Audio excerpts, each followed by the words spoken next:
So without further ado, I would like to welcome our speaker for today, Leanne Kim. Leanne Kim is a business coach and the founder of Mamas & Co., a community for mama entrepreneurs. She is also the host of a widely popular podcast, The Business of Thinking Big, and the author of the best-selling book, Building a Joyful Business. Leanne is on a mission to help women make a great living on their own terms, doing what they love. I also do want to mention that we do have a special giveaway, but maybe I'll let Leanne speak more about that and the details on how you can receive her book at the end of the session as well. Hi, Leanne. Hi, thank you so much, Diana, for that beautiful introduction. I really appreciate that. And good evening, everyone. Thank you so much for being here. Thank you, Marlena and Linda as well. This is such a great program, and I'm just really excited to be connecting with you tonight. So before we get started tonight, I did actually want to share with you that we are giving away, we, as in me, my company, are giving away 50 free copies of my book. It is called Building a Joyful Business, and you do need to stay until the end of tonight's presentation. I will share with you all the details on how you can go to my site, get your free copy. All you have to pay is the shipping, but everything else is completely taken care of. And that's just my gift for you for being here. But we do only have 50 copies. So I want to encourage you to be one of the first to go, because as it seems that there's more than 50 people on this webinar tonight. So just be forewarned, there might be a little competition. Tonight, we're talking all about building a client roster full of amazing dream clients. And this is something that is really near and dear to my heart. I coach a lot of entrepreneurs, and I feel like there is this notion that as business owners, we all know the old adage, the customer is always right. Well, I agree and I disagree with that statement.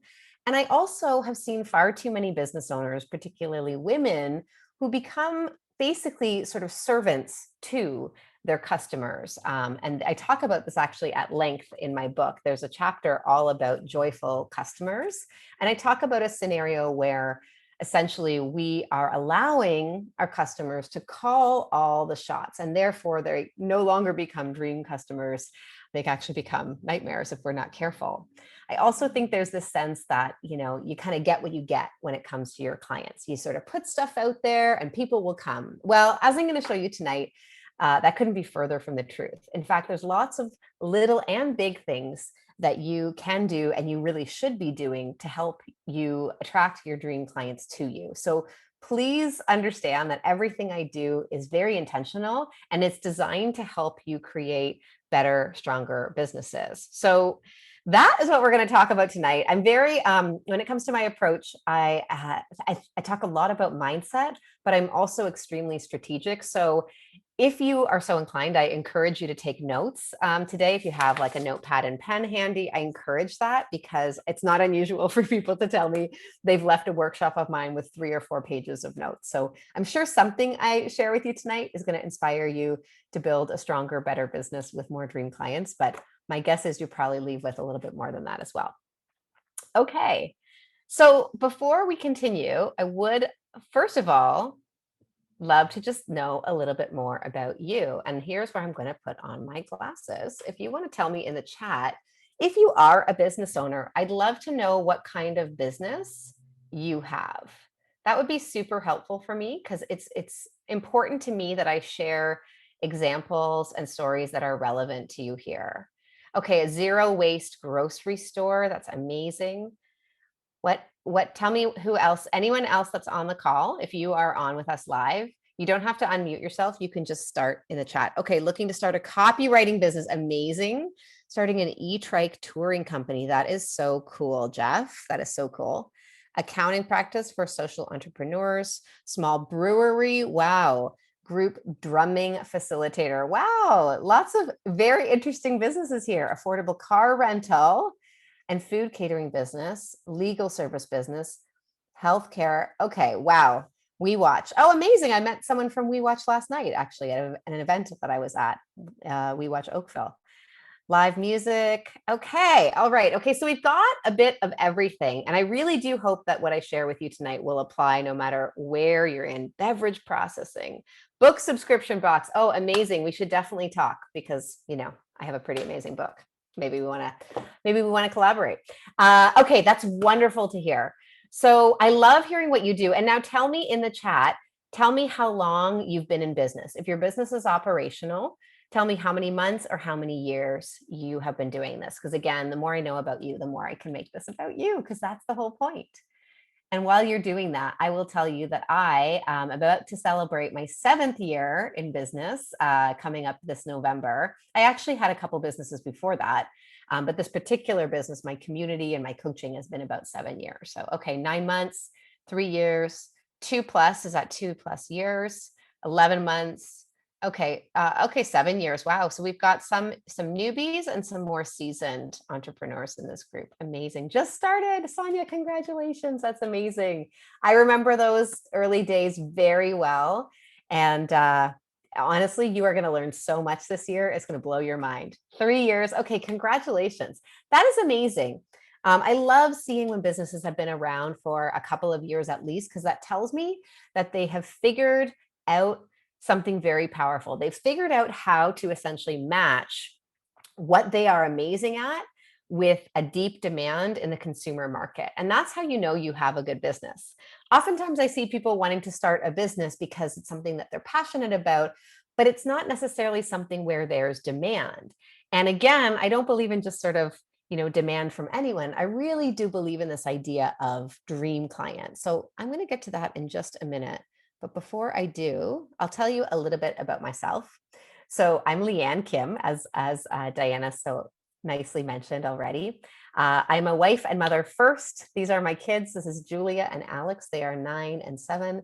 This is my amazing husband, Yoon. He's the reason why I can do all of the things that I do. He's the reason why I can be here with you tonight, because he's downstairs doing dinner right now. I think somebody's unmuted. If you wouldn't mind just muting. Thank you. I have spent 20 years, believe it or not. Yes, I know I look like I'm still out of high school, but I've spent 20 years in sales and marketing. I've sold everything from t-shirts at the CNE to fake tattoos, to beer at pubs. I have sold coaching programs. I have sold very expensive tours all over the world. And I really do think that sales is something that we are not born with. Sales is something that we are developing along the way. And I was a terrible salesperson at first. So if that is you, and actually you can tell me in the chat, say yes or no. Yes or no, is sales something that you really enjoy? Tell me yes, you enjoy it, or no, you don't really enjoy it. I'd love to see yes, no, no. Okay, so there's a bit of a mix. No, I love that. Nope. Okay. Well, I mean, this is something that's really powerful to know, because whatever it is in our businesses that we don't feel strong in, we're going to notice that that thing is not flourishing.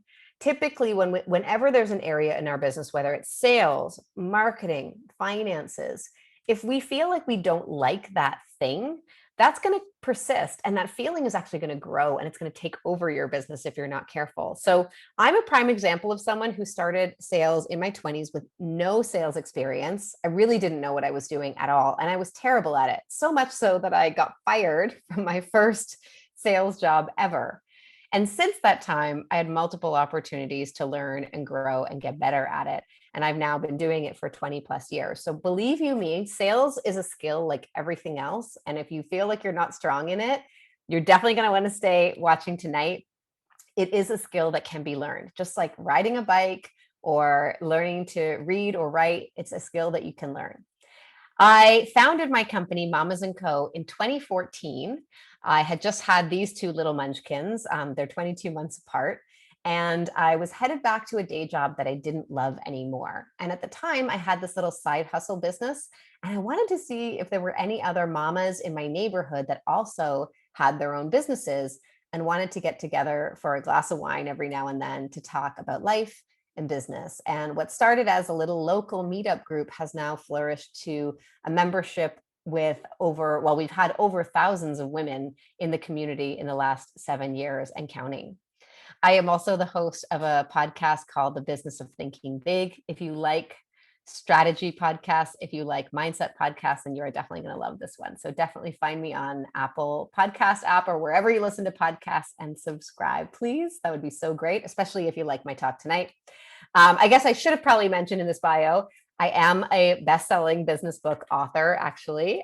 This is my book. It came out in April of 2021. Yes, I wrote a book during a pandemic because clearly I didn't have enough to do. I don't know. But no, truly, this is my baby. And writing it during the pandemic was my gift to entrepreneurs who were struggling and finding life and business really hard. So if you love what we talk about tonight, you will definitely love what's inside the book. Aside from that, I love all things 80s. I love to dance. I love to kick back with my kiddos on a Friday night, putting on our favorite movie, eating potato chips. I do love a good spa day. And I also, my favorite thing is coaching my women to greatness. So that's a little bit about me in a nutshell. And now I want to dive into this area of dream clients. And I just want to start with this question: why do I use the term dream client?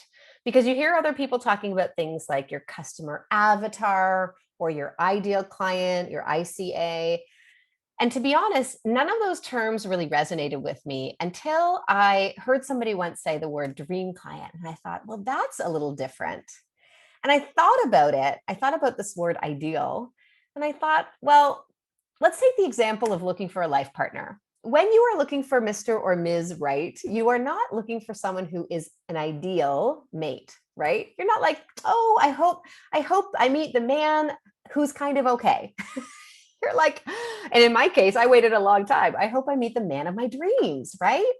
So why is it when we're thinking about our partnerships, we use this word, but when we're thinking about our customers, we just want them to be kind of ideal. We want them to be a fit. Well, I think we need to be shooting for the stars.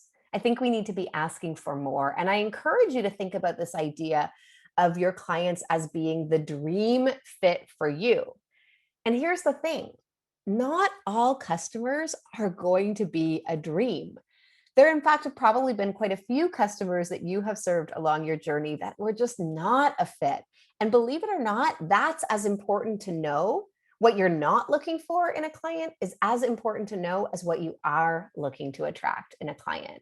So we're going to talk all about that. But I just had to start with that idea of, rather than shooting for ideal, I really do want you getting clear on what a dream client looks like for you, because it's different for all of us, and then starting to work towards that. So on that note, who is your dream client? You can take a minute to think about this. And even again, if you've got a notepad and pen, take a minute to write down just the first thing that comes out of your mind when it comes to your dream client. While you're thinking about that, I'll share what I would answer if somebody asked me this question. So I'm Leanne Kim. I'm a business coach. My dream client is a female or somebody who identifies as female, the feminine energy, ages 30 to 50. This is someone who has an existing business that they want to grow. So while I can coach women who are thinking about starting a business, I actually really prefer people who already have established businesses, because that's just one hurdle that we don't even have to work on. We can just go above and beyond. I also love people with big dreams, people who aren't afraid to dream big, but also they recognize there's parts of their journey that are still unclear for them. So they need that help to figure out how to get from where they are to where they want to be. I really love, as you can probably tell, I have a lot of positive energy. I tend to attract people just like that. And I love coaching people who are really action oriented and solution oriented, right? I don't really love coaching victims or blamers. I like coaching people who take responsibility for their own success. And I also really love coaching people who value investing in themselves. Someone who doesn't need to be convinced that hiring a coach or joining a community is the right move. So that's a little bit about the basics of my dream client. Now, I've gone into a little bit of extra detail here, but I'm going to go back to this question that I asked you. And again, feel free to use the chat here. Now that you've had some time to think about it, who is your dream client? If you could sum it up in a few words, who is your dream client? Go ahead, type it in the chat if you have an answer to this one. And again, maybe just keep it to the basics for now. I'm going to put my glasses on so I can read what you're typing. The more you respond to my questions, by the way, tonight, the better you're going to retain this information. Studies have shown that, right? Passive listening is great. That's why podcasts are great. But actually sitting down doing the work is going to get you further faster. And my guess is you're here tonight because that's what you want. Okay. So Cindy says, oh, hi, Cindy from Georgia. From Georgina, I'm sorry. People who have no problem spending on quality, healthy desserts. Oh, very cool. Yeah, that would be me. That would be me. I am dairy-free and gluten-free, and I really enjoy my desserts. Who else can share? Tell me something you know about your dream client. What do you know about that person? Their gender, their age. Hopefully we have a couple others who can share. I know you're probably typing as we speak. Yeah, I recall when I did this exercise for the first time, people focused a lot on sort of the core basics. Okay, so Pankuri says, new mom wanting to spend quality time with kids. I can only read a part of my chat, I'm sorry, and understands the importance of books. Okay, amazing, beautiful. Okay, anyone else want to share in the chat?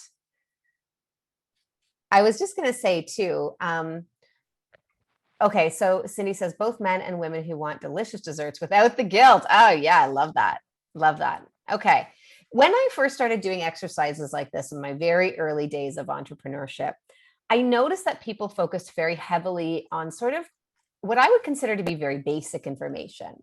So it was things like their identity, right? How that they identify in terms of their gender, in terms of their age, where they live. I was often encouraged to think about things like where they shopped or the books or magazines they read. And while those things are very important, what we can actually say about those things they're very surface level. In fact, they're what's known as the basic demographics of your customer. And those things are important to know. But the problem is it actually doesn't tell us very much about who they are as people. And that's something that I encourage you to do. I encourage you to do the work to really understand your person to their core.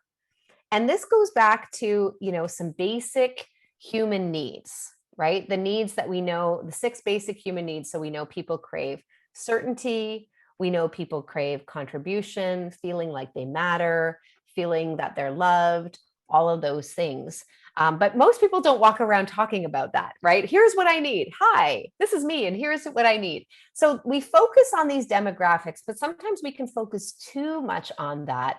And if we spend too much time on the surface level, we're kind of doing what every other marketer out there is doing. So why I'm bringing this up is I encourage you to go deeper.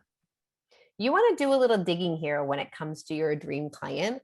And if you don't know them, if you don't really understand them, your marketing will not be able to speak to them.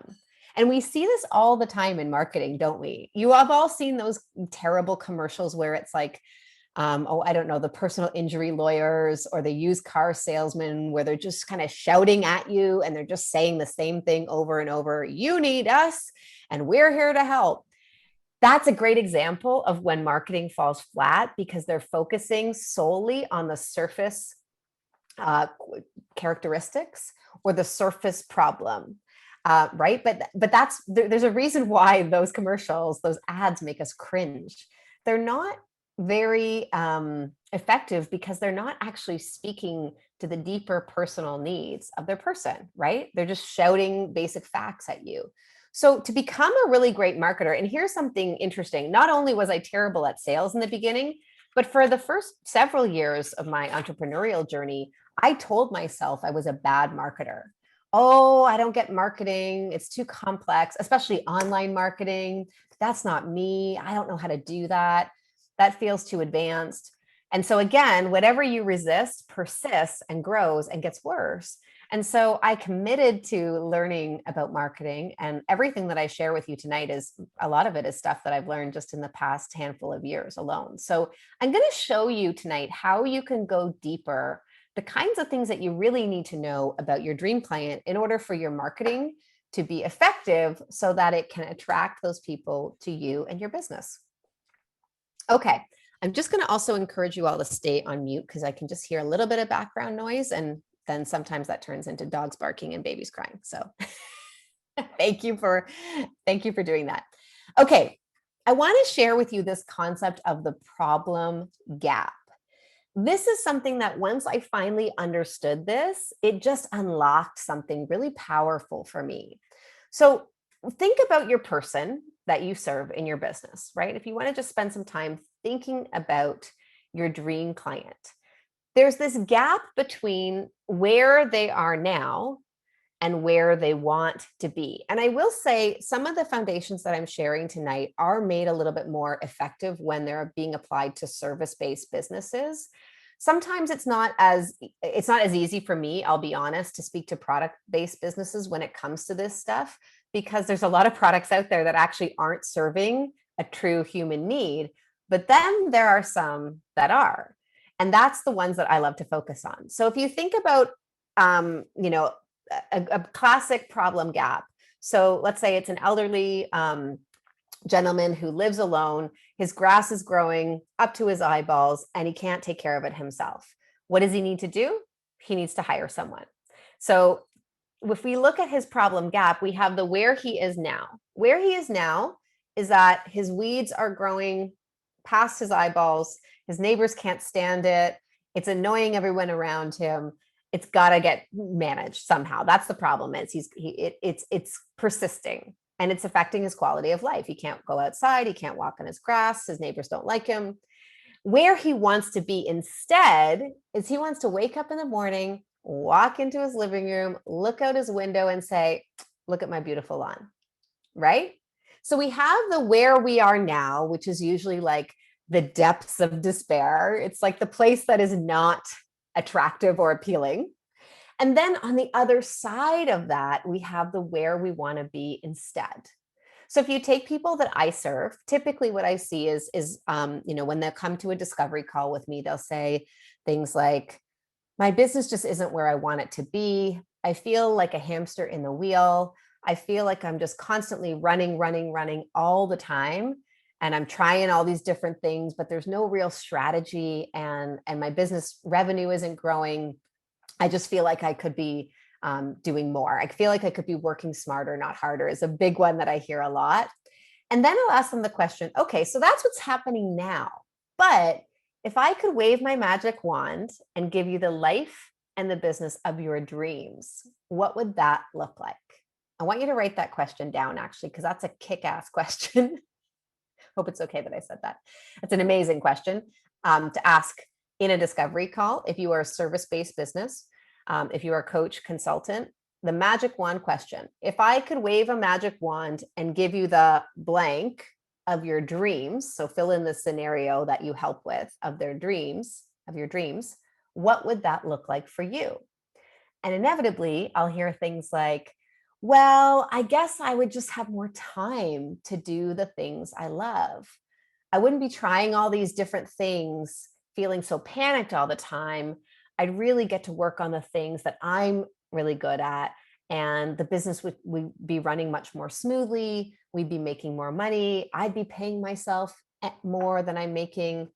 Does this sound familiar to any of you business owners out there, what I'm describing, this like dream scenario? Tell me yes in the chat if this is something that you've felt before as a business owner. I'm just curious, yes or no. Okay, beautiful. Do I know my dream client or what? But that's because I have literally spent thousands of hours coaching them and speaking to them and speaking from stage and doing webinars and hearing what they're struggling with. And we're going to talk about this later about the importance of listening. But this is how we learn our dream clients. This is what really matters, is the problem gap.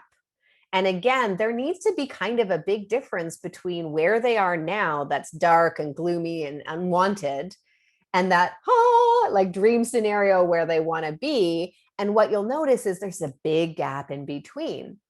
That green arrow that you see in the middle, that's basically the bridge that gets them from where they are now to where they want to be. And if we're lucky and we're doing our job right and we're listening to our clients, that bridge is our offers. Our offers are the solution that bridge the gap between what's not working and what they want. So I'm going to dive a little bit deeper into this for you and explain a few other things that I think will help you. I'm sorry, okay, there we go. My mouse isn't working as well as I'd like. I'm going to give you a couple of questions to think about too, because in my opinion, I have a program that I sell actually called the Dream Client Formula. And I talk about these 4 different areas that we need to really understand in order to make this problem gap work for us and in order to create effective marketing. So the first question is, what does your dream client value above all else? And to be more specific, I would say as it pertains to what you do. So again, to give an example, my dream client values quality time with their family, especially my mama entrepreneurs who are, I may be biased, but they're my favorites because they get me and I get them. They value being able to have a fulfilling business that they love and be a great mother at the same time. They value not having to choose between those 2 things. They value quality relationships, right? Are you starting to pick up on this? Let me know in the chat in just a couple of words here. What does your dream client value above all else as it pertains to the work that you do? So you might say, my dream client values family. Okay, well, how does that relate to what you do? Again, in my case, my dream client values family for sure above all else. But what that looks like in a business sense is they want a business that will allow them the time and the freedom to do what they love with their family. And that's certainly a big part of the life that I've carved out for myself as well. One of the reasons why I wanted to start my own business is because I wanted to be able to choose when I worked and where I worked. I wanted to be able to walk my kids to and from school. And I couldn't do that in the traditional sales job I had before I had this business. So again, I know it because I've lived it. Oftentimes our dream client is a junior version of us. I'll come back to that in a little bit. Okay, so I'm seeing your clients value health, wellness, love and memory. Okay, fun. Yeah, okay, beautiful. So this values piece is really important. And typically our dream clients, if they're truly the dream, their values are very much aligned with either our personal values or our business values, which oftentimes are actually one and the same. So that's really, really important to know. You have to understand what is underlying everything they do. Our values actually dictate the majority of decisions we make every single day, right? If I truly value quality time with my kids, am I going to be working until 8 p.m. every single night and missing school pickup, bedtime, dinner, bath time, bedtime? No, of course not. Not if I truly value being a good mother. So these are the kinds of things you need to understand, because our values are what make us tick, right? They are essentially the essence of our personality. So you need to know that. And then the next one, there's like a delay on my clicker here. That's not something. Okay, here we go. Oh my gosh, I'm so sorry. Here we go. This next one is one that I really love. What does your dream client fear above all else? Just go ahead and think about that for a second. And perhaps more importantly, you might ask, what's keeping them up at night? Think about your person and think about the problem that you solve, right? What's keeping them up at night? What's just killing them inside? So my person, what keeps my person up at night, especially my beginner business owners, is the idea that their business won't be a success. And so what I might do if I heard someone say that is I would say, well, what would happen then? And they would say, well, I don't know, that would just be terrible. I guess I'd feel like a failure. Well, what would happen then? Well, I'd lose the respect of maybe my loved ones, my friends. I'd feel so ashamed. Okay, well, what would happen then? I guess the worst case scenario is I'd have to close my business and go back to getting a day job. So you see what I did there as I kept asking the question, well, then what would happen? Or another question you could ask is, well, why does that matter? And why does that matter? And why does that matter? And essentially, with every question, we are just imagine me standing in the sand with a little one of those little shovels, right? We're just digging deeper with every single question that we ask. And most marketers or business owners are too fearful themselves to actually go here with a client, especially in discovery calls. But in one-on-one settings, that's actually one of the best scenarios where you can ask these questions, right? Let's say if someone wants to lose weight, to take the wellness industry, and they've reached out to you because they want to take care of their bodies and get into more of that fighter weight that they've been dreaming about. Well, why does that matter to them? Well, because I want to look attractive to my partner. Well, why does that matter? Or maybe it's because I want to keep up with my kids. So again, if you do this, if you kind of unravel this a little bit, what you'll start to get at is you'll get back to their values.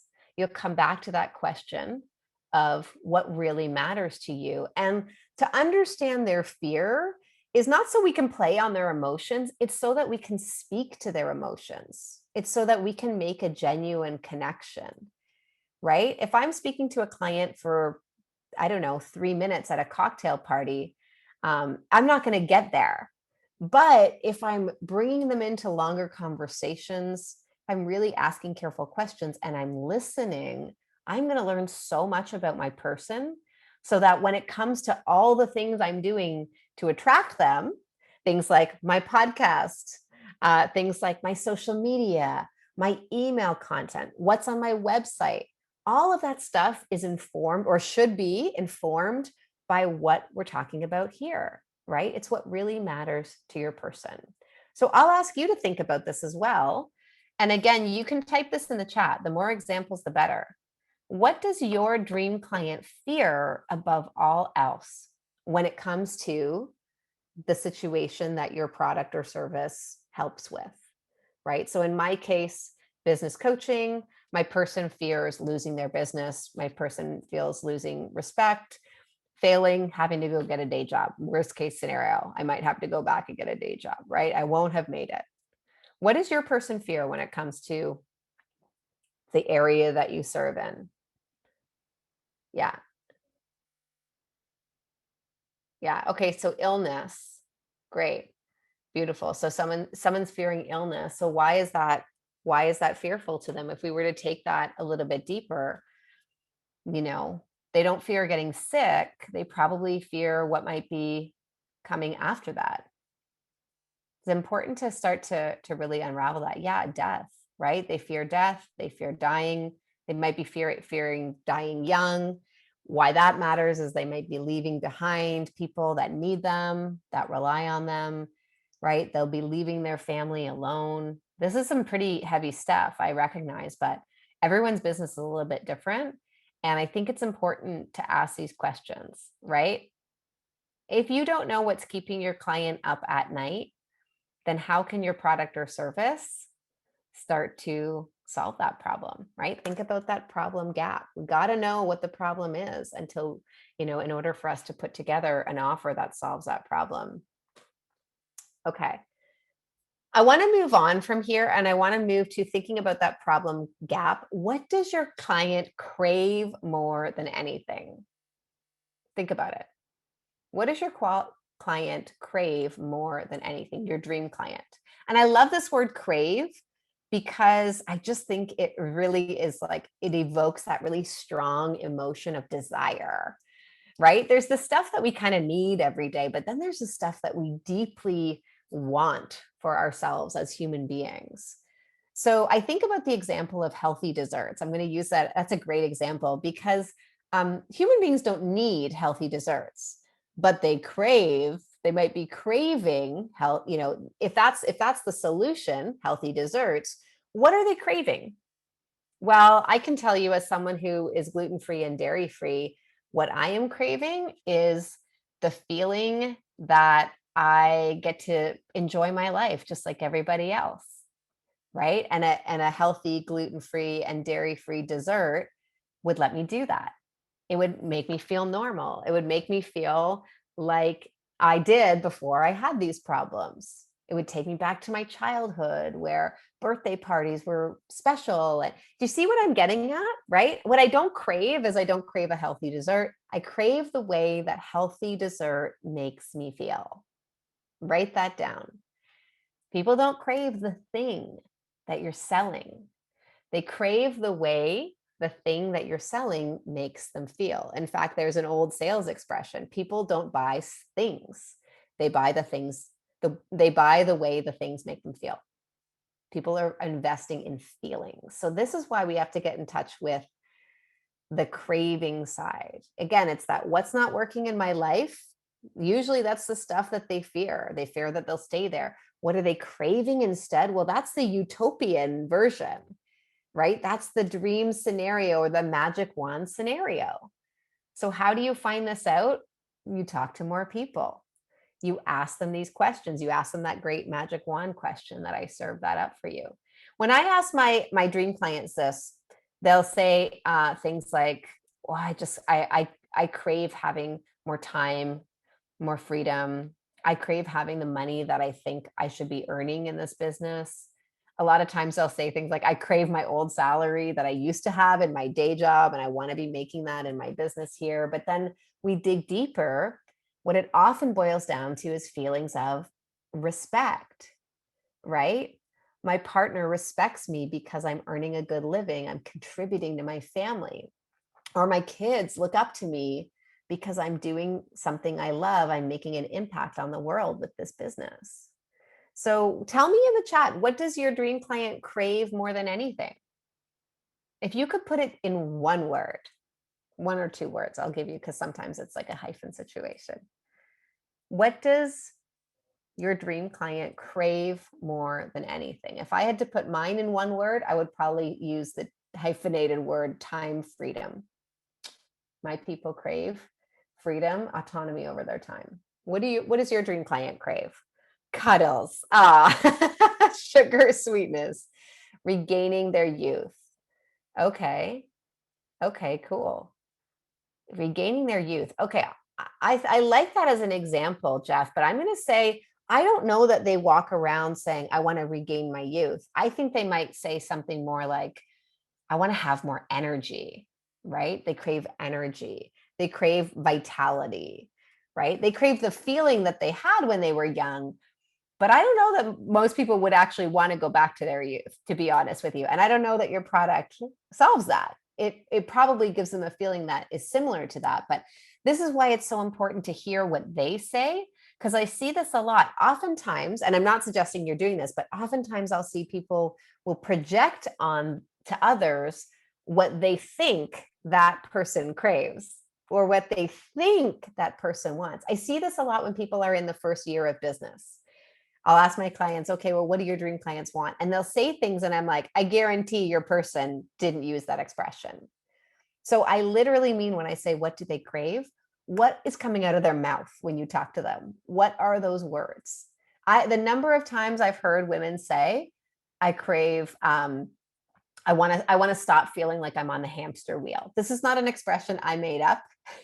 If any of you don't know that, just Google the words hamster wheel. And, when you cage an animal at home and they are on this wheel, I realize that not everyone had a hamster growing up, but it's remarkable to me how many women will say they feel like they're on the hamster wheel, or the treadmill is another one that I hear a lot. I'm not making this up. These are words that come straight out of their messages to me, their emails to me, their conversations with me. That's why it's so important to start to think about it, but also to learn from your people. If you are really good at what you do, your people will tell you everything you need to know about how to connect with them and market to them. They really will. But most of us are too busy thinking about what we want to sell to actually listen to what our clients want to buy. So there's something as well to think about. Okay, so moving on from this, we talked about that problem gap, right? Returning to this concept. Where are they now that sucks? And where do they want to be that's so much better? And then in that, we've looked at their values, their fears, and their deep desires. And so when we look at that green bridge, right, what that really is, it's the solution, right? What is the solution? Well, it should be something that you sell, shouldn't it? And yet, so often, when we have these conversations with people, we realize the thing that they're looking for is actually not what I sell, not yet anyway, right? Or, oh, that's interesting. I thought they wanted this thing that I created over here. I see this a lot with service businesses as they're creating their packages. We'll create these packages in a silo, but we're not actually creating them with the problem in mind, right? So I'll say this another way. Your offer must provide a clear solution to a problem that they need to solve. It must, because if it doesn't, why would they buy it? So this is where especially you product businesses have to go that much deeper. Think about companies like Apple, right? Computers, iPhones. Think about a company like Lululemon. Even think about a company like Starbucks. We think that that is just a luxury, but it's not. That each one of those products is solving a problem that someone has, because each one of those businesses are, multi-million, billion-dollar businesses by now, I'm sure, right? They're empires. Why? Because they've figured out how to understand the problem, and the problem is something that needs to be solved by that person. It can't be something that would be kind of nice to solve. Otherwise, we're going to see sales go like, maybe they'll go up a little bit. We want to see this in our sales. I guess I want to be doing this for you. I don't know which way the camera is facing, but if we have, and here's the thing, the deeper the problem and the deeper your client has to need to solve it, right? The deeper that need is, the easier it is to sell to them, right? It's so much easier to sell a life raft to someone who's drowning than a life raft to someone who's planning for a summer vacation with their family in 9 months when they might need the life raft, right? So think about it like that. And if your current offers don't actually solve a problem, then maybe they need to. Maybe they need to. And a great example of this is when you can find a gap in the marketplace, right? I was just talking to someone about this last night. Lululemon was really that. It was really the first high-end yoga wear company that ever came out that got as big as it did. And the problem was that there really wasn't any clothing specific to yoga that was also had that sort of luxury feel, right? There was sportswear, there was athletic gear, and then there was stretchy clothes, but there wasn't anything that had that high-end feel. So Lululemon tapped into this gap in the market and said, okay, we can figure out a product here that would really be a solution to the problem. So once you understand that problem, and that's the work that we're doing tonight, understanding our client, our dream client, and their problem, then you need to speak to it in your marketing. And this is one of the biggest pet peeves I have when it comes to personal brands specifically, or influencers, for example, or people who might have an influencer presence.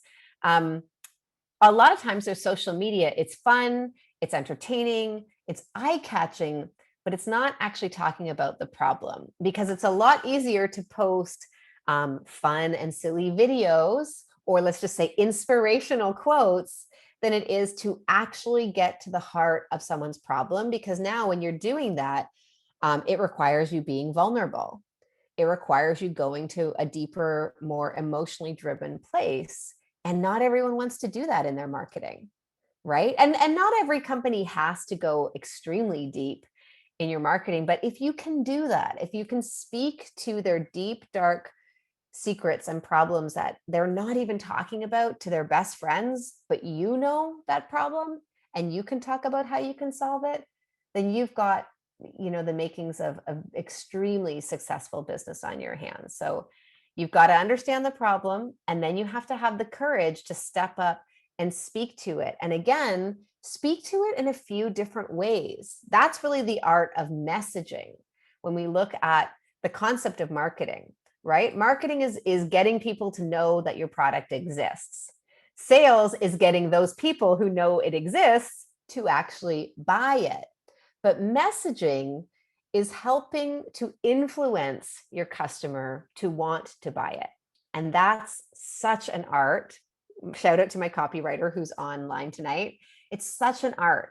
Messaging, copywriting, connecting verbally or written, communicating with your person and their needs.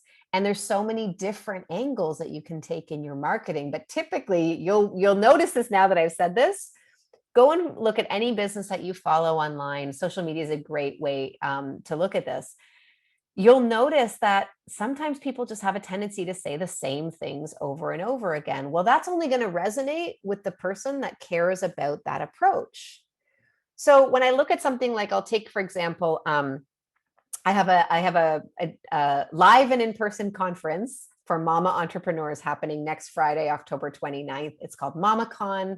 We've been doing it for 6 years. We took last year off. It was virtual last year, but every other year it's been in person. And typically we get over 100 mom entrepreneurs attending. It's an incredible day. But what's really interesting is that every single person that comes to that event is driven to be there for a different reason. So one person might want to be there just because they want a day to not be in their home office surrounded by their kids. Someone else might want to be there because they sell to other mom entrepreneurs and they want to do some networking and get some leads. Someone else might want to be there because there's a speaker who's speaking on sales and they really want to work on their sales strategy. So you see how that one example, same product, but all these different routes and angles to get to it. And that's where marketing and messaging can get really fun, is when you start to explore the different kind of niche problems within the larger problems that your client has. I'm not going to go too deep into that today because I'm truly not a messaging expert, but what we're covering today in the questions I've been asking you is definitely laying the foundation for the idea of becoming great at messaging. So with that said, Diana, is now a good time to take maybe a quick 2-minute stretch break or bathroom break? Would that be okay? Yeah, we can do that. We also have a couple questions in the chat. So I'm not sure if you want to get to that first, and then we'll take a quick. Yeah, let's do a couple of questions and then we'll take a stretch break. Would you mind reading them out to me? Because I might have missed them. Yep. So the first one is from Cindy. How do you get around the fear of letting clients down? Oh, that's such a great question, Cindy. Well, here's the thing. I think we have to be willing to try, and knowing that we're not going to get it right 100% of the time. But if we're doing our job and clients are feeling satisfied to the tune of 90-95% satisfaction rate, then we're really on the right path, because there are some clients that are never going to be happy no matter what we do. They don't fall into the category of dream client. And what can happen is, if we're constantly worried about performance issues, we can actually create anxiety in ourselves, which will actually inhibit our best performance. And I notice this about coaching.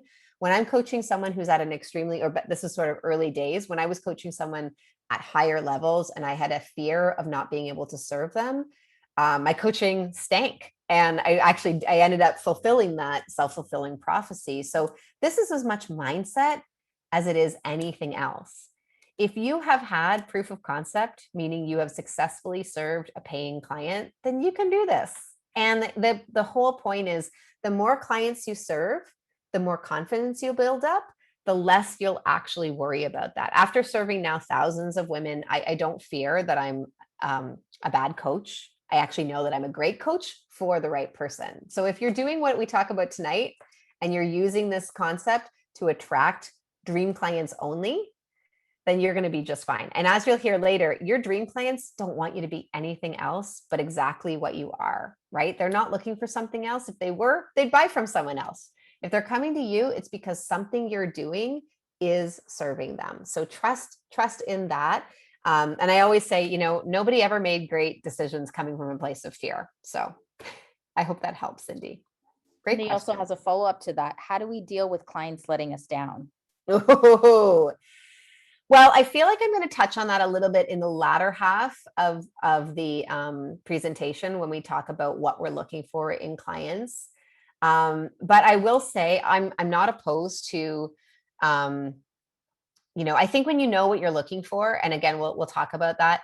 Um, you end up screening them out. You should be screening them out in the sort of onboarding process or sales process. Somebody who has really high expectations, you can actually spot that pretty easily. There are certain red flags to look out for as well in the sales process. So my recommendation is if you're noticing red flags before they've become a client, don't take them. It's only going to cost you more time, energy, and money in the long run to take someone on who is not a fit. But if you've already taken them on anyway, and they're letting you down, they're not holding up their end of the bargain, then I think you want to give someone a chance to turn things around. I've had this happen where coaching clients just didn't do the work and they try to turn it around and say, oh, it's bad coaching or whatever. It really doesn't happen anymore, but it did happen in the first year or so.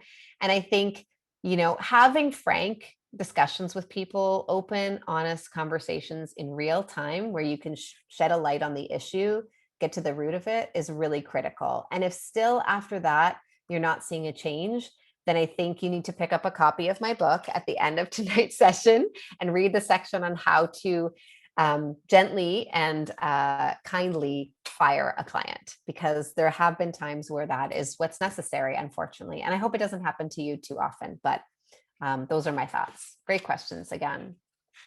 So next question is from BP Raj. So copywriting is an art. Would you have any suggestions for us on how we could leverage it in our messaging? Oh my gosh, you're putting me on the spot there.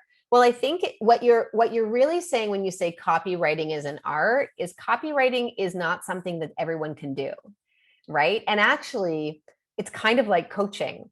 It's very hard to coach yourself. If you're too close to your own product, it's really hard to write great copy for it because you almost know it too well, right? So I do such a better job helping people with their messaging when it's not what I do. Truly, that's just a thing that I've noticed over time.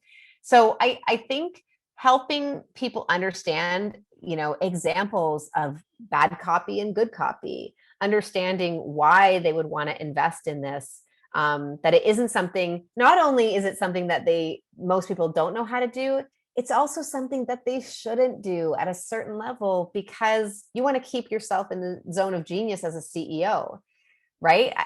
At a certain point in your business, you got to let go of stuff that you're not good at. So I can see lots of ways that you could be, depending on who your dream client is. If your dream client is like a 6-figure business, a successful business, or 7-figure or 8-figure, it's helping them understand that this is money. Copywriting is money. It's sales, right? If they're not doing it right, they need to be bringing in someone who can.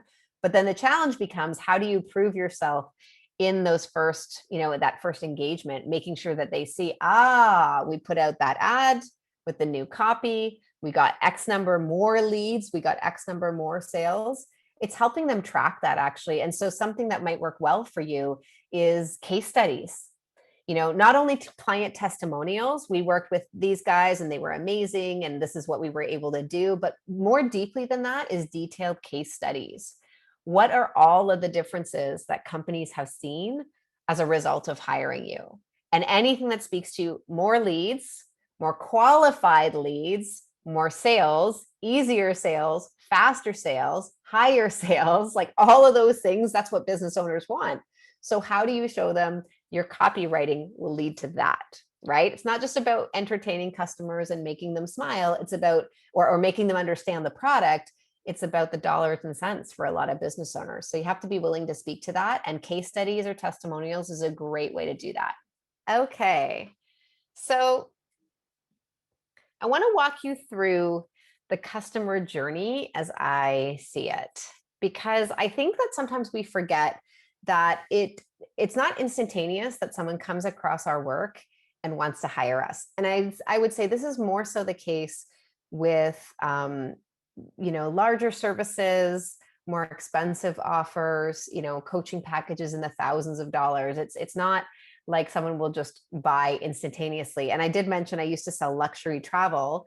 I worked for a high-end tour company that we sold tours all around the world. And what was really interesting is that the certain locations that were closer and sooner, right? The event was coming up sooner and the trip was less expensive.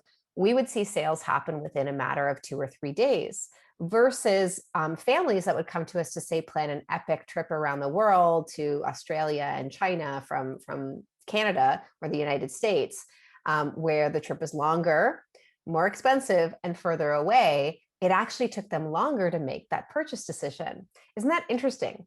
Right? It's the same exact type of product, but certain factors determine how long that customer journey is.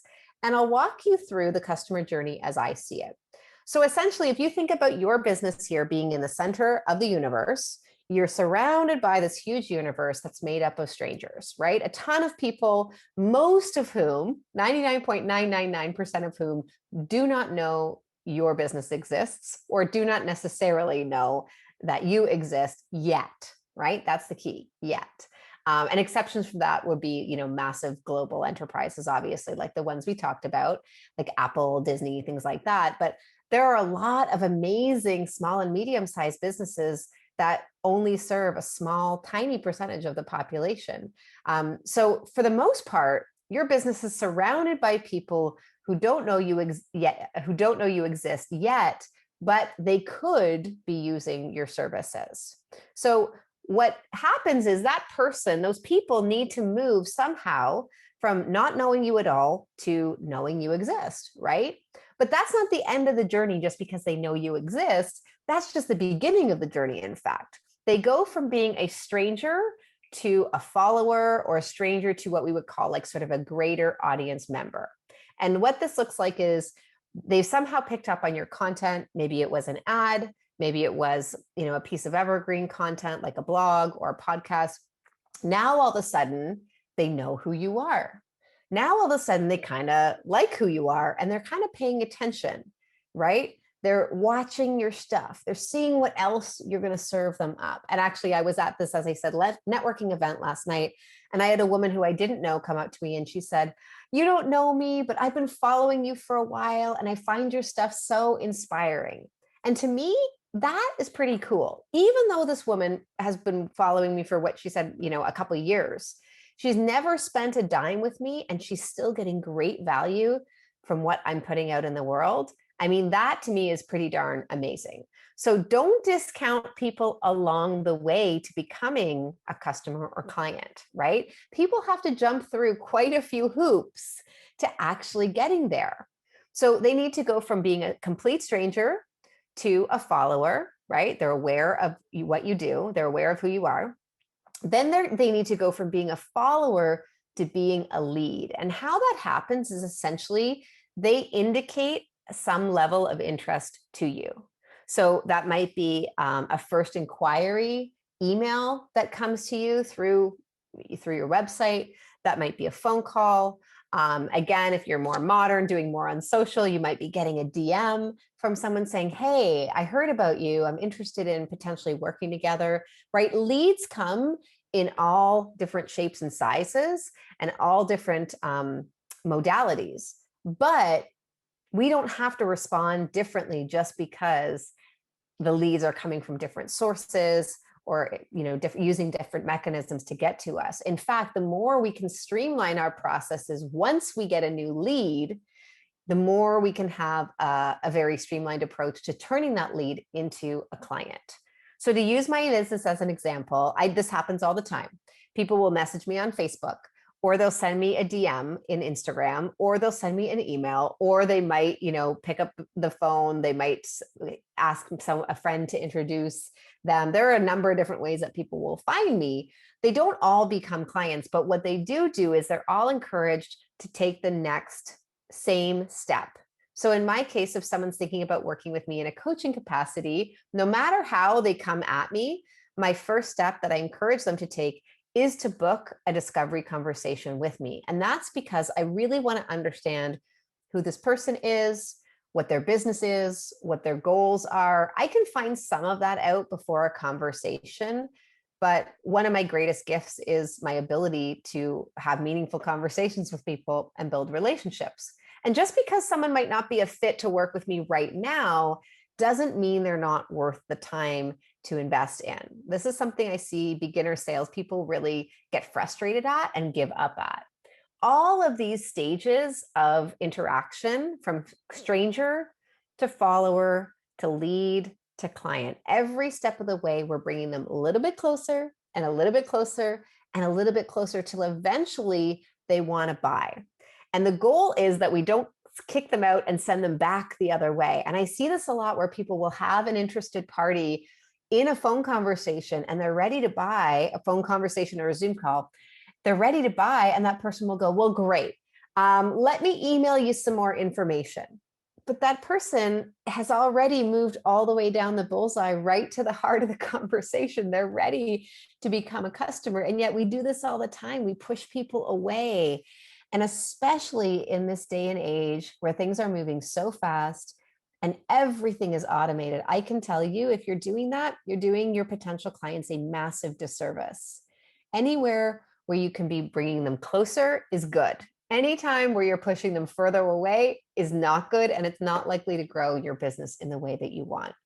So it's not unusual for, like this person last night, for someone to be following me for a couple of years before they've actually made the leap to indicate that interest in working with me, right? As soon as somebody puts a hand up and says, hey, I think your business is cool, and I think I might want to purchase from you, now they've become a lead. They don't typically say that, though. They'll say something like, oh, so-and-so told me that you help them do X, Y, and Z. That's cool. Yeah, I'm struggling with X, Y, and Z. Right? So a lot of times we want them to say, I'm looking for a business coach, or I'm looking for a tour company, or I'm looking for a new desserts provider, but they don't actually say those things. And so what I see a lot of is businesses sitting back, waiting for the leads to fall into our lap. And I encourage you to take a more proactive approach. And some of the things I'm going to share throughout the rest of the talk should help. But just know that this customer journey could take a couple of minutes. If you're a vendor at, say, a live event and you've got a booth and you're selling a product, but it could also take several months or even years if you're selling high-end services, items in the thousands of dollars. Don't be surprised if that customer journey is just a little bit longer. And what's really powerful is, knowledge is power. Knowing that your customer journey is, say, 6.5 weeks on average is what's going to help you leverage that timeline and really pace out your communication with your potential customers. But this whole game of sales and marketing is about drawing people in, bringing them closer, and that's why it's really important to understand the customer journey for your particular business. But I just wanted to give you that overview because it was something that I didn't really understand all that well in my early sales days. And once I got it, I was able to take that knowledge and really leverage it. Okay, so to give you an example of this, I want you to meet an amazing client of mine named Alex. Alex is the redhead in the center of this photo. This photo was taken at my conference, the one that I was telling you about. It's called MamaCon, by the way, a conference for mama entrepreneurs, so we call it MamaCon. This was MamaCon back in 2017. Alex came to that event and she had a great day. She met a ton of people. You can see here she's sharing a question or a comment. She's actually engaging right in the middle of the conference. Gosh, I love in-person things. I'm so excited that we get to do this again, but in some ways we get to do this again. So anyway, that was 2017. That was 4 years ago, right? 2018, 19, yeah, 4 whole years ago. Alex just became a coaching client of mine this year in 2021. It took her basically 3.5 years of watching my stuff, of dealing with her own stuff, of working through some objections, having conversations. Finally, Alex got to the place where she was ready to have a focused discovery call with me, and she was ready to invest in coaching with me. But it took 3.5 years. Not only did Alex invest in a coaching program with me, she invested in 2 programs with me back to back. And so that relationship that started 3.5 years ago, at that time, 3.5 years ago, it's now 4 years ago, led to thousands of dollars in revenue for me It led to a beautiful relationship. She's now become a referral source and she refers other people to my coaching. But I tell this story because I think a lot of business owners want everything to happen so quickly, right? A true dream client is worth the wait, just like a true dream life partner is worth the wait. I waited 35 years to meet my life partner, and man, I'm glad I did. But anyway, I just wanted to share that fun story with you because she's one of my favorite people. And there's a good chance that you have someone in your world that started off as a complete stranger not that long ago, or maybe it was that long ago. And as we talk about this customer journey, I want to highlight that there are different types of content that will speak to different phases of the customer journey. On the left, we have one of the most basic types of content, which I would call the attraction content. That's the content that, going back to that diagram, oops, gosh, I hate this. Going back to that diagram, it's what turns a stranger into a follower. Maybe they follow a certain hashtag on social media and your post came up because it used that hashtag, right? So that's attraction content. That's getting your stuff in front of someone. It's basically building awareness to what you do. The next layer of content is what I would call engagement content. And this is what we're trying to do with this is we're trying to take that person from, hey, I know who you are, to, hey, I like who you are, and I think I might want to work with you, right? So now we're moving them from a follower, someone who's merely paying attention, to an actual engaged lead, someone who is interested in working with us. The next level of content would be conversion content. And that is taking someone from, hey, I'm interested, to, hey, I am a paying client, right? So that's someone who is connecting with us in a more intimate way. They're now having conversations with us. That's still content, right? A conversation, sales emails, that's still content. But we're no longer speaking to them en masse. We're more speaking to them in these individual, or we should be at least thinking about it, more of an intimate conversation designed to move someone to becoming a customer. So conversion content is different. It's a little bit more, I want to say, not aggressive is not the right word. It speaks to their unique objections that they're having about buying. And that's why there is no one size fits all with sales and marketing, right? That's why we need to create conversations with people to understand what's stopping them from converting. That's how we create our conversion content. And then last but not least, we have our paid offers. Again, for coaches, for consultants, this would be things like your programs, any courses that you offer, things like that. People that are actually paying to be a part of that particular content. Does that make sense?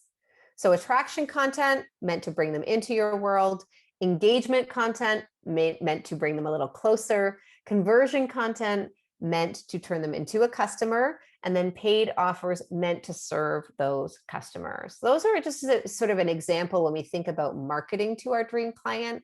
Again, you're not always saying the same thing to the same person, because at any given time, you'll have people at different parts of your funnel. You'll have people at different parts of your customer journey.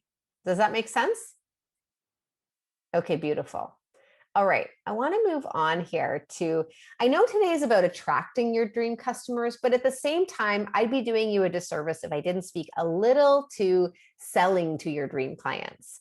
And sales being one of my strong suits and something that I've been in for a very long time, I feel like, again, this is something that most people really resist in the beginning. Sales feels really uncomfortable, but if we can turn it into a bit of an art and a science, if we can turn it into something that feels joyful even, then I think you're actually going to do much better in business. So here's the thing. Most people want sales to look like this. I go from a stranger, poof, that person becomes a customer, right? Most people want it to look like that. But here's what it actually looks like. And again, I've used an example from my business because I think it's helpful to see, concrete examples of this. Let's say I've got a person who, again, is out there, they're following a hashtag, and that hashtag pops up in their feed. It's a piece of my content on Instagram. They see this Instagram post, they go, oh, that's interesting. I've never seen this woman before. Boop, I'm going to follow her. Now they're following her. Now they see another couple Instagram posts in their feed. Maybe they see some of my stories. Maybe one day I mention my podcast. Oh, cool. I didn't know she had a podcast. Ooh, now they jump over to that platform, put me in their earbuds every Thursday when my new episodes come out. And now they're listening to me. And P.S., if you have a podcast and you are not using it to give people a taste of what working with you is like, you are missing a massive opportunity. My podcasts are like getting coaching conversations with me almost every single week.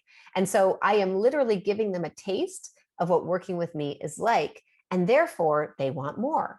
What are they going to do next? Well, maybe they'll come to a special training that I'm hosting, a workshop or a webinar, so they can do a little bit more deeper focus work with me. And if that goes well, maybe at the end of the webinar, when I invite them to do so, they might book a sales conversation. Yes, in fact, I do want to learn what working with you is like. And then we have an incredible sales conversation. Maybe there's a few follow-ups, and then poof, then they become a customer. So you see how what we want it to look like is quick and easy and effortless and taking no time or energy of our own for the most part. But what it actually looks like is multiple layers of our content working together to bring that person ever closer to the point of wanting to work with us. And there's an old statistic, but it still holds true today.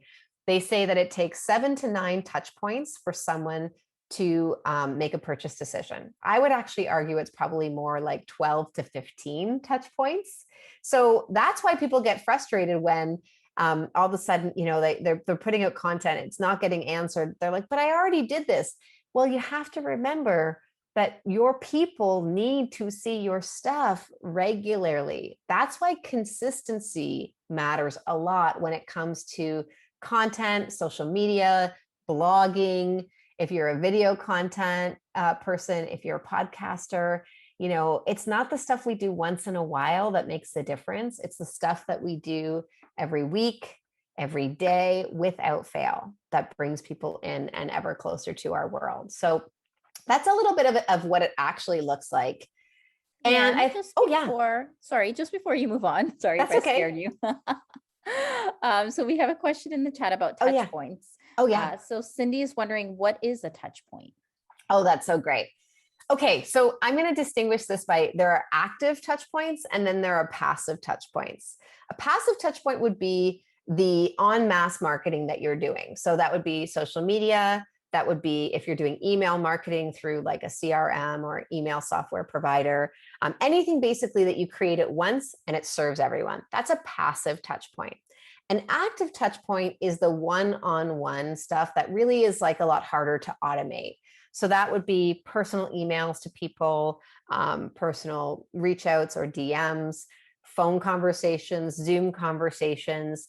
Also, one of the ways I love following up with people after a sales conversation, voice memos. I'll leave people voice memos.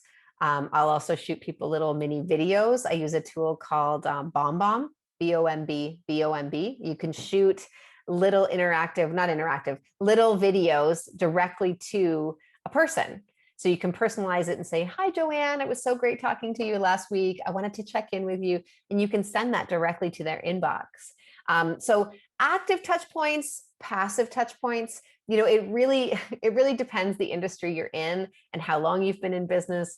It depends on a lot of factors, but I would say between both passive and active touch points, you want to be aiming for, I would say, a minimum of 10 touch points. And the truth is, if you're marketing consistently, this is already happening organically.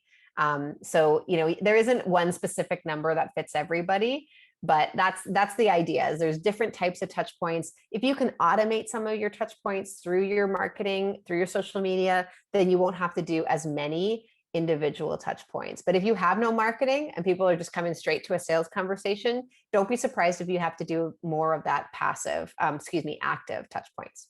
Great question. Is there any other question, Diana, before I move on? Nope, that was the only one. Okay, perfect. I'm just keeping an eye on the time too. I want to make sure to get through everything. So, okay. I thought this would be a fun little exercise, and then I thought I could share a story with you to illustrate this point.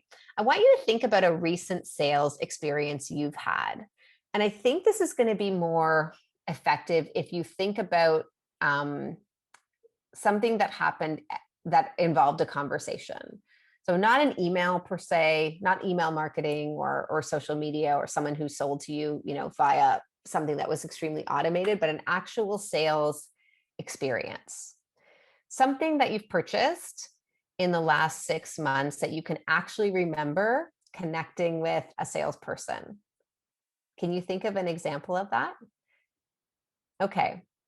I want, and here's the thing, if it was a sales experience, whether it was good or bad, I want you to think about why that was. If you made the purchase, what happened in that sales experience that made you want to buy? And if you didn't make the purchase, what happened in that sales experience that made you not want to buy? Think about that for a second, right? And you'll notice here, I didn't use the word sales conversation, even though I have throughout this evening. I chose this word specifically because I think we need to be focusing on creating more experiences for people.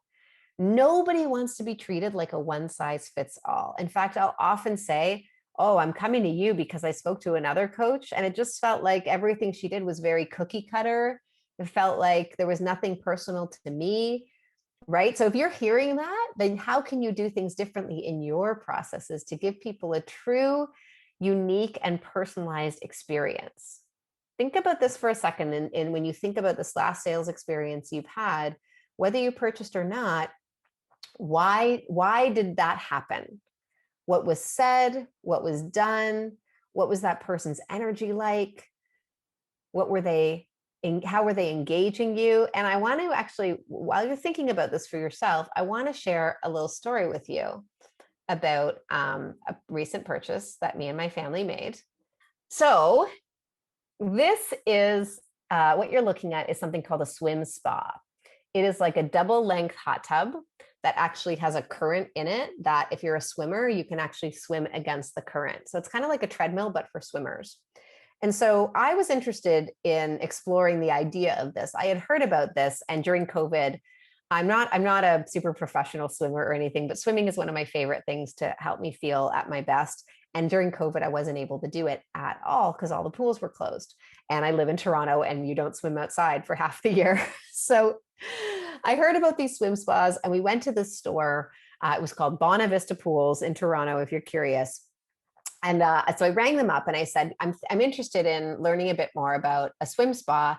And our neighbors bought a hot tub from you. Can you tell me a little bit about them? And the guy's name was Rob, and he was really great. And he said, well, I can tell you all about it, but I think it'd be better if you came in and tried it. And I was like, huh? And he's like, why don't you come in for a swim test? And I was like, what do you mean? He's like, well, when you're going to buy a car, you go do a test drive. Well, here we do test swims. I want you to come in and actually try the product. I was like, it's COVID and it's November. You've got to be crazy. You want me to come across town with my swimsuit? And P.S., this is for the whole family. And he's like, bring the whole family. I was like, you are kidding me. You want me to come with my husband and my kids and get in this thing in your store? He's like, yeah, that's what we do. So I was like, okay, you know what? This could be fun. So here we are. It's freezing cold. It's November. We drive across town. There's a little change room. We all get changed. I change the kids. I put on their swimsuits and he's like, hop on in. And we hopped in and we were in this thing for like 30 minutes. We were having a blast. We were laughing. We were joking. The kids were like almost jumping in this swim spa. And we had the whole place to ourselves, thank God. And it was a room much similar to the one that you're looking at, but it was a storefront. And instead of just telling me about the product, he got me to experience the product. And that is what a great salesperson does. They're not just having conversations, they're giving experiences. So it should come as no surprise to you that we had such a great experience that we signed up virtually on the day, and our swim spa just arrived yesterday. Actually, if you follow me on social media, there was a post about this big crane that came and dropped this thing over our house into our backyard. And I tell you, if it was done in a different way, if it was just a phone call, I don't know if we'd be swimming in that thing next weekend or this weekend when we are finally able to get in once the heat is up. I don't know. But that was the kind of experience that I needed to make that kind of investment in my family. And the fact that we were all in there together, I could really picture what it would be like to be in this thing together. And I was, summer evenings with my family, laughing, enjoying ourselves. And that is what we need to do, both in our marketing and in our sales. It's to paint the picture of what engaging in our products or services will be like. And it's what most businesses fail to do. So I'm not suggesting that everyone needs to come to your place of work and try on whatever product or service you have. It's not a fit for everyone. And this is an extreme example, but it's to give you that idea and that inspiration of how could you be providing someone with more of an experience. And so on that note, I'm going to kind of start to move to my final tips and strategies for you when it comes to selling to your dream client. Now that we've learned a little bit about attracting to them and they're here now, we want to look at the final tips towards turning those potential dream clients into true dream clients. So my first recommendation is, just like the story I just shared, create more experiences. Stop selling and marketing and talking at people and start bringing them into your world, giving them a life transforming experience, something that they'll never forget. I will tell you, I will probably never forget that test swim at Bonavista Pools. Even though years from now we'll still have our own, I'll still remember the day that we tried that on. It's exactly like when you buy a vehicle, or if any of you are homeowners, think about the first time you walked through your home before you put an offer in and before you purchased it, right? We all remember those moments where we made a life-changing purchase, but we don't apply it necessarily to our business. So be thinking about that. If you sell via sales conversations, discovery calls, whatever you call it, how can you turn that 20-minute, 40-minute experience, however long it takes, how can you turn that into an experience, something that that person, whether they buy or not, something that that person will deeply value and remember? That is the key. And we used to do this back in my travel sales days when I was selling on the phone to people. I was selling people once upon a time, I was selling wealthy Americans trips to France and Italy, wine tasting and cycling. And we had to do this just through the power of our voice. We had to walk them through what it would be like to be biking through the Dordogne Valley in France and what it would smell like. And this is the kinds of skills that you need to cultivate, is how to give someone an experience and not just a sales call. And as you're doing this, you want to be thinking about making that connection. The best salespeople make it all about the other person, but they do this while bringing immense energy to that experience, right? There's nothing worse than getting into a sales experience with someone who you can tell really doesn't care whether you buy or not. And I think about the example of going to, what's a store that I can never find a salesperson? Oh, like Shoppers Drug Mart or Walmart. I'll be walking around forever being like, does anyone work here? Right? There's nothing worse. Or you do get them and they're like, I don't know, it's maybe over there. Go check. You can tell when somebody cares about your experience and they're really bringing that energy and their whole selves to it. And you can tell when people don't. So I want you to be the kind of person that can really bring the right kind of energy and really match the energy of your potential customers. And as you're doing this, you're building rapport, you're making connections happen. So I'll give you another pointer that is really critical. They always say that a great salesperson is actually listening more than they're talking. So think about listening 60% of the time and talking 40% of the time. And when people are ever nervous about sales, it's because they don't understand this rule. They are nervous about having to talk. But if you do your job right in a conversation or in a sales experience, you're not doing a lot of talking. You're getting the other person to do a lot of talking so that you can understand them, right? My swim spa experience, my guy was like, I want to meet your family. I want to know about your kids. I want to know about what you're going to use this for. Are you using it for athletics? Or are you using it just more for fun? Are you interested in the workout element of it? All those things. So ask great questions. I gave you one great question tonight, which is the magic wand question. if I could wave my magic wand and give you the blank scenario of your dreams, what would that look like for you? That's a brilliant question. So be thinking about that problem gap. How can you help them see their own problem gap and talk to you about it? Rather than you telling them about the problem gap and you telling them about the solution, you want to get them to a point where they are so in tune with what you're sharing that they have illustrated their own problem gap. They have got to a place where they're basically begging for the solution. And that's the sign of a really great marketer and salesperson, is you really don't have to sell all that much. We're just asking great questions, we're getting people talking, and then we're listening to what they have to say. And then an old sales technique, this is very old, that goes all the way back, hundreds of years, this idea of matching and mirroring. So essentially, you're matching their tone of voice, their pace of voice, and if you can see them, you're mirroring, their physical. This is a Zoom call, right? You're mirroring their physical energy as well. So what we're doing here is we're subconsciously sort of sending signals to our dream customer. Hey, I'm just like you. And actually, human beings do this without even noticing. Have you ever noticed that if you're around someone who speaks in a certain way, you start to speak that same way too? This happens to me all the time whenever I go to the States. I have friends from like Michigan and I have friends from Kentucky. And the minute I'm around them, I start talking like them. My voice sounds like them. Literally can't control myself. It's an extreme example, but we actually do this without even knowing. And so if we were to apply this in a sales conversation, if someone's really excited and they're leaning in and they're talking really fast and they're speaking and asking questions, you want to be able to match that energy. But if you've got someone who's more laid back and they're more contemplating and moving more slowly, you want to be able to match that as well. And this is just, again, one of those additional techniques that will help you with all of your messaging and in your conversations. This is a funny one, but you need to tell them what to do.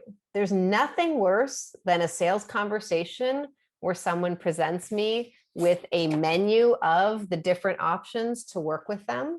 That's not what I want.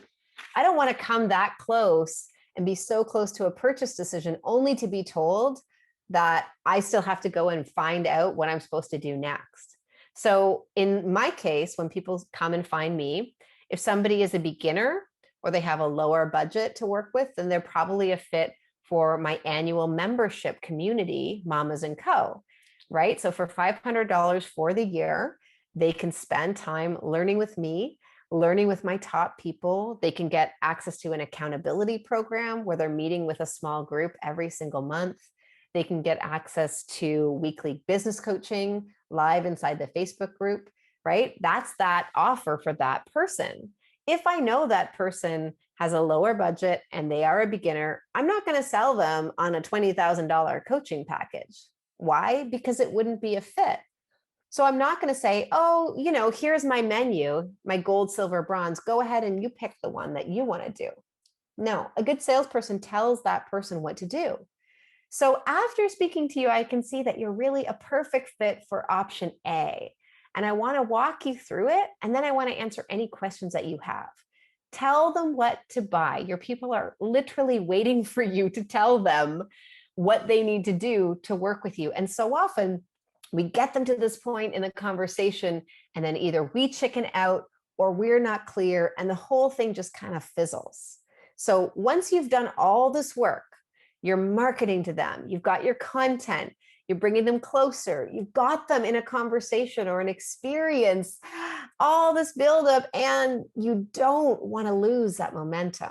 So you have to have the courage to ask for the sale, tell them what it is you think that they are a fit to buy. And when you do that, you need to come from a place of serving them.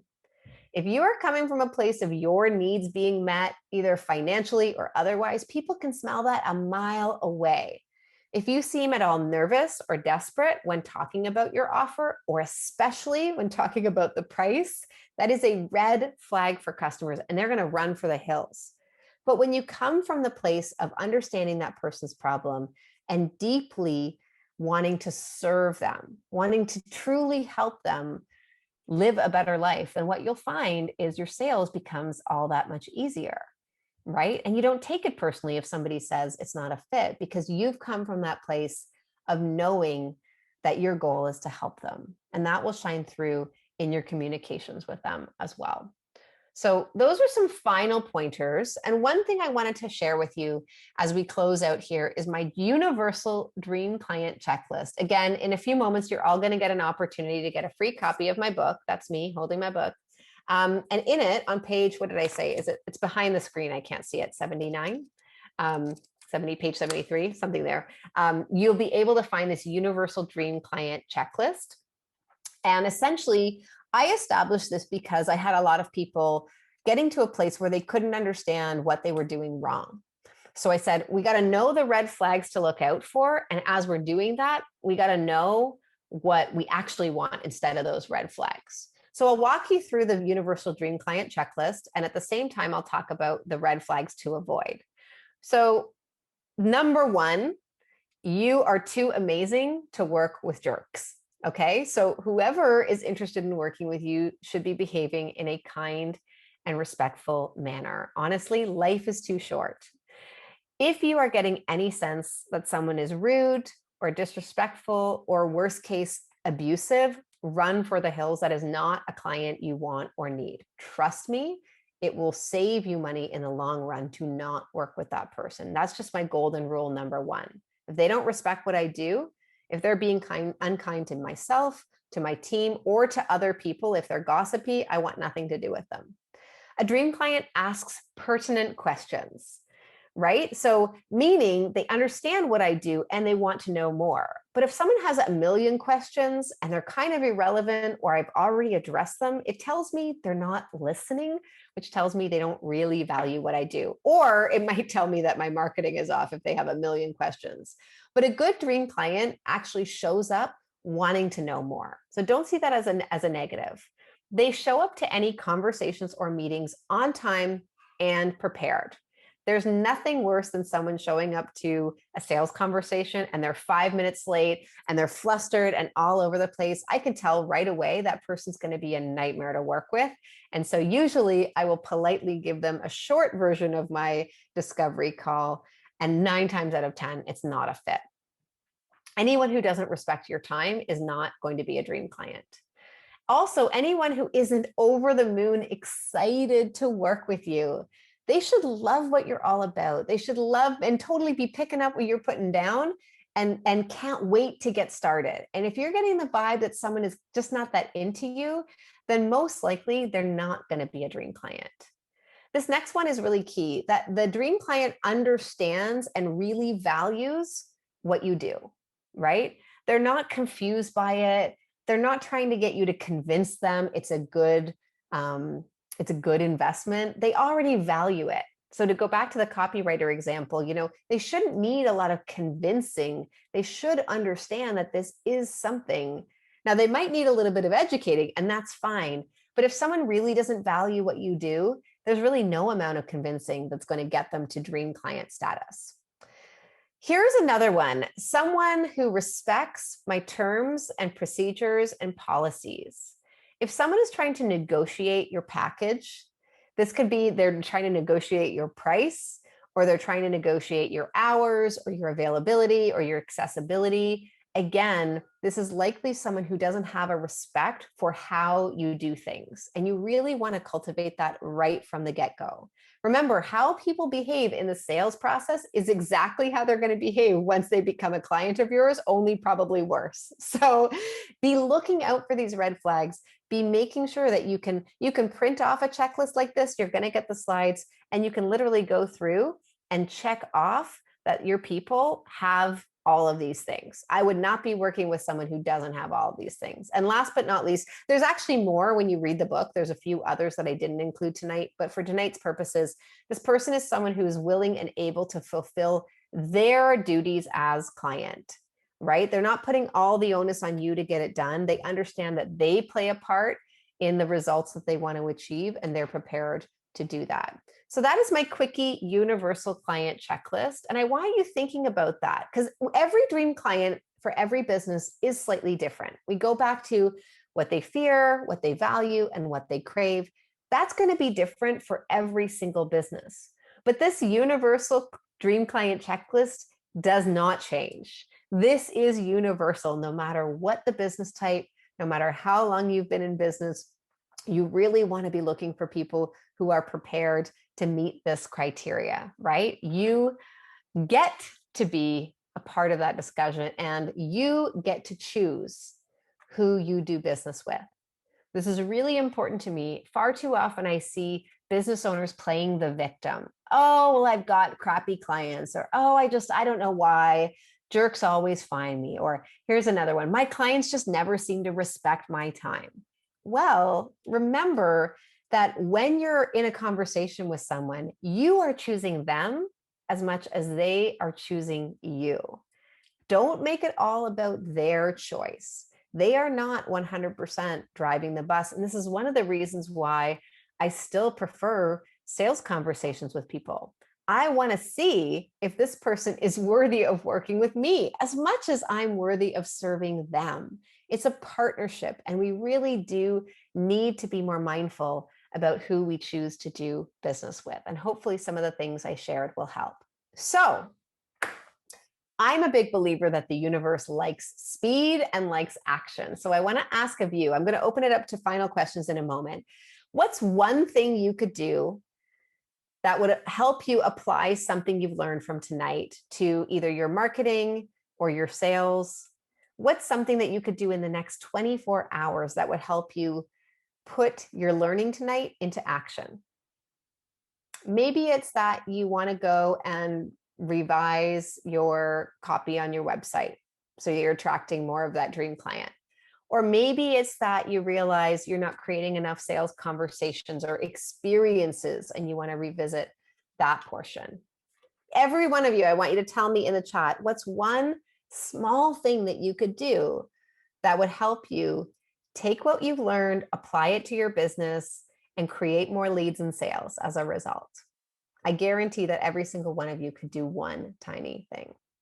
Okay, Jeff says content on web and social. Yes, beautiful. That's one of the easiest things that we can do. Go look at how we're speaking to our dream client. Go look at what we're using, the words that we're using to draw them closer. That's beautiful. Jeff, I'm super proud of you. That's exciting. Your business is going to go places because you have been actively participating tonight, and I appreciate that.